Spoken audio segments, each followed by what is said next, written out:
On a quiet August evening in 1944, long after the guns had faded and the dust of retreating armies hung in the air, a strange sound drifted across the French countryside. It wasn't the roar of tanks or the shriek of artillery. It was the steady, growing hum of engines, thousands of them rolling through the night like a river of steel cutting across a wounded land. To German commanders studying their maps miles away, such a sound should have been impossible. According to every rule of European warfare, an army that outran its supplies was an army already defeated. Distance was supposed to be the great equalizer, the line every advancing force eventually could not cross. By their calculations, the Americans had crossed it days earlier. Yet something was moving out there in the darkness, something they had not prepared for.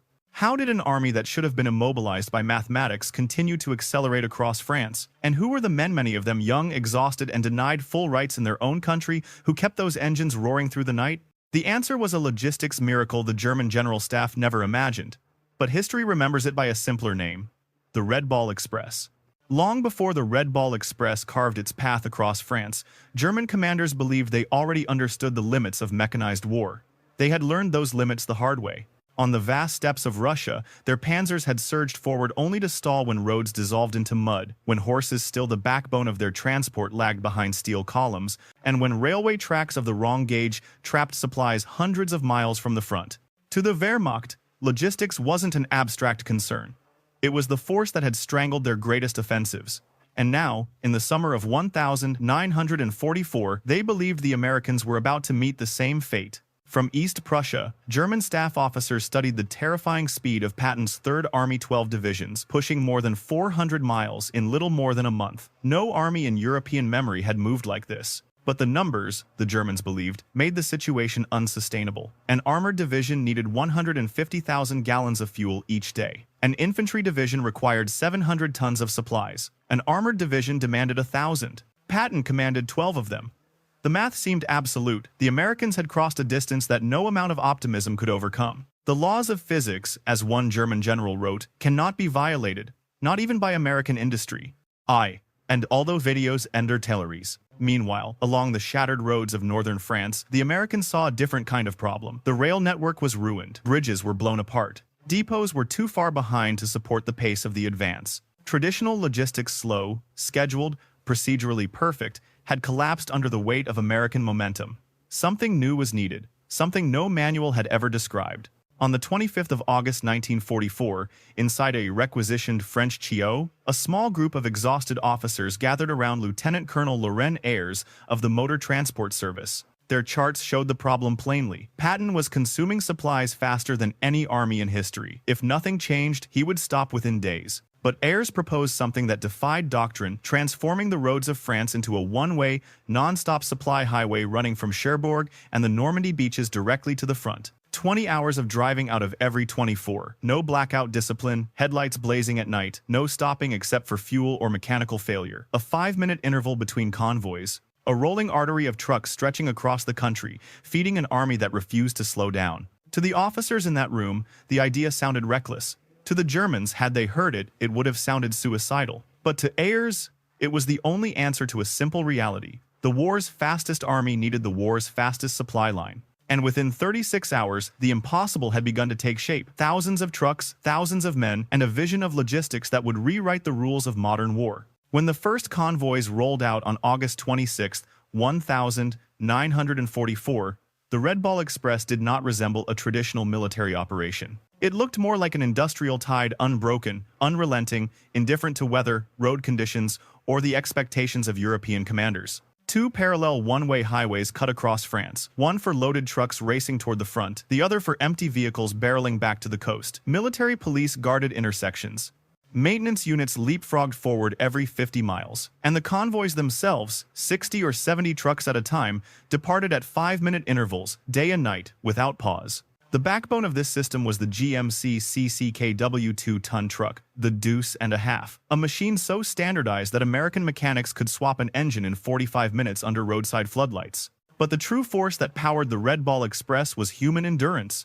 Of the 23,000 drivers, roughly 3/4 were African-American soldiers, serving in a segregated army, young men who were denied entry to restaurants back home, yet were now responsible for keeping Patton's armored divisions alive. They painted names on their trucks: Detroit to Berlin Express, Patton's Blood Bank, Hitler, Here We Come. Within days, they developed an informal culture of speed, grit, and mutual responsibility. If a vehicle slowed below 20 miles per hour, it was pushed into a ditch. The mission came first. German reconnaissance units were the first to realize something extraordinary was happening. Observers stationed along wooded ridges reported an unbroken chain of headlights stretching for 20 kilometers. No blackout discipline, no spacing, just motion, constant, reckless, fearless motion. To the Wehrmacht, this violated every principle of survival. A single artillery strike could have obliterated an entire convoy. A Luftwaffe attack could have turned the roads into burning corridors of wreckage. But the Luftwaffe was crippled, the roads were open, and the Americans seemed to understand something the Germans did not. In modern war, volume could replace caution. As the Red Ball Express hit its rhythm, the impact on the battlefield was immediate. Patton's armored divisions began to move at a pace that stunned both allies and enemies. German doctrine calculated that an armored unit might sustain a 20-mile advance on a perfect day. Yet with Red Ball trucks waiting at every resupply point, American divisions routinely pushed 40 to 60 miles. On September 1st, the 4th Armored Division advanced 35 miles before noon, refueled from arriving Red Ball convoys, and then drove another 32 miles before sunset. For German officers studying these reports, disbelief became dread. Heinz Guderian, father of Blitzkrieg, refused at first to accept the numbers. No machines could endure that many miles in so little time. But the intercepted American radio traffic confirmed it. What the Germans faced was no longer Blitzkrieg as they defined it. It was a form of warfare powered by an industrial engine they had never imagined, a relentless tempo made possible by thousands of drivers who turned the roads of France into a river of fuel, ammunition, and momentum. As Patton's army surged deeper into France, the Red Ball Express began to strain under the very success it had created. Every mile gained on the battlefield added another mile to the trucks behind it, stretching the supply line toward a breaking point no logistics system had ever faced. By early September, a single round trip from the coast to the front exceeded 700 miles. Trucks ran nearly non-stop. Drivers, many barely 20 years old, pushed through exhaustion, hallucinations, and the constant vibration of engines that never cooled. Some remained behind the wheel for 72 hours, their eyes burning, their hands trembling from fatigue and benzodrine. Mechanical failure became a daily certainty. Roughly 1,800 trucks broke down every 24 hours, collapsing under overloaded cargo and shattered suspensions. Maintenance crews turned the roadsides into makeshift workshops, crawling beneath steaming engines in the rain, the darkness, or the rising dust. They developed a triage system, 15 minutes to repair what could be repaired. Anything worse was dragged into a ditch, cannibalized for parts, and abandoned. By late September, over 5,000 vehicles had been consumed by the operation, more trucks than the entire German army possessed in France. The human cost was steeper. Accidents on narrow French roads killed hundreds of drivers. Fog caused chain collisions. Overheated engines ignited beneath fuel tankers. A single mistake on a crowded night convoy could send a truck tumbling into a ravine. Yet, morale held. The men knew they were sustaining the fastest advance in Allied history, and many understood something deeper. Every mile they delivered was a blow against the Nazi ideology that had declared them inferior. But the Red Ball Express did more than sustain momentum, it reshaped the battlefield itself. At Metz, American artillery unleashed a bombardment that stunned German observers. 100,000 rounds in 24 hours. German analysts estimated that such a barrage should have required 50 truckloads of ammunition every hour. The Red Ball delivered it without pause, then supplied a 20% surplus. Meanwhile, German artillery units defending the same city were rationed to 50 rounds per gun per day. The imbalance was overwhelming, one side burning ammunition at industrial scale, the other scraping the bottom of empty depots. By mid-September, German intelligence believed the American system was beginning to collapse. Convoy spacing increased, truck speeds dipped, and drivers were visibly exhausted. It appeared for a moment that Patton would finally face the same paralysis that had crippled German offensives in Russia. But within 72 hours, the Americans adapted. They created intermediate transfer points that halved driver distances, reorganized routes, doubled vehicle assignments, and established forward maintenance hubs. By September 12th, the impossible had happened again. Daily tonnage increased. What should have been the breaking point became another surge of momentum. The lesson for German commanders was devastating. Their hopes of halting Patton along the Moselle or at the Siegfried Line depended on distance and delay. But distance had ceased to matter, and delay had become impossible. The Red Ball Express had absorbed the worst the war could throw at it, and instead of slowing, it grew stronger.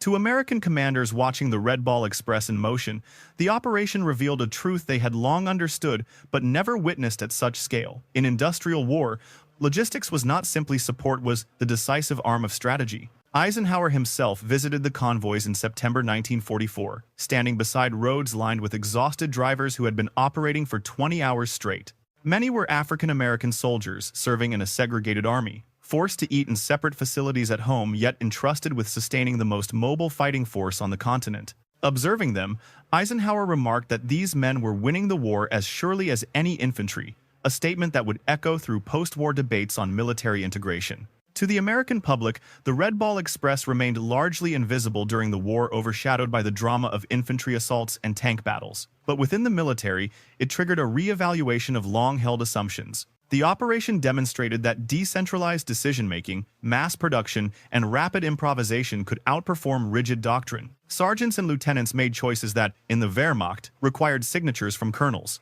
Supply depots appeared in fields overnight. Roads became arteries of national power. The United States discovered that its strength was not only in tanks or aircraft, but in the ability to mobilize an entire industrial society behind its armies. For the Germans, the Red Ball Express produced a strategic reckoning. Reports filtering into Berlin and East Prussia revealed an enemy operating at a tempo they could neither match nor disrupt. Luftwaffe units lacked the fuel and aircraft to threaten the convoys.